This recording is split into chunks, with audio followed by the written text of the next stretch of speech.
Carl, thanks for joining us. Good to be with you. We've seen oil prices falling dramatically recently. What's been behind that change?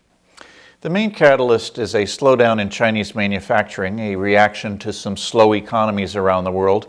Their demand for energy has clearly dissipated and may go further.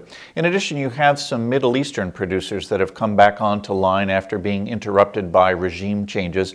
And overlying all of this is the dramatic increase in energy production here in the United States that has been occurring over the last number of years. And while that's not so sudden, it has been overlaid on the current market trends. Do you see this as a temporary change or something more permanent? I think this could be with us for a while. First, I think there is a ways to go before Chinese manufacturing finds its footing on a new equilibrium level. And secondly, the promises of additional supply still seem to be very ample.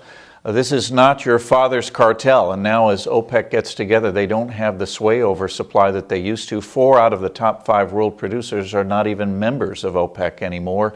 And in addition, you have Iran, which is constrained from producing at the moment by sanctions.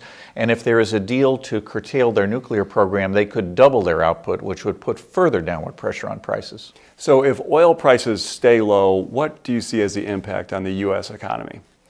Interestingly, there are entries on both sides of the balance sheet now, which is different from a generation ago. Certainly, consumers are enjoying what is almost like a tax cut as you go to the pump and no longer have to remortgage your house to fill your tank. On the other side, though, we do have this burgeoning energy industry, which has been a big source of growth for us, not just in the output it produces, but also in the demand that it has for equipment and exploration, which are expected to slow down in the years ahead. Looking at the global economy, who do you see as the winners and the losers? Well, in a simple way, those who import a lot of oil will gain and those who export will be disadvantaged. Countries like India, for instance, and Japan, which import almost all of their energy, are going to feel a benefit from all of this.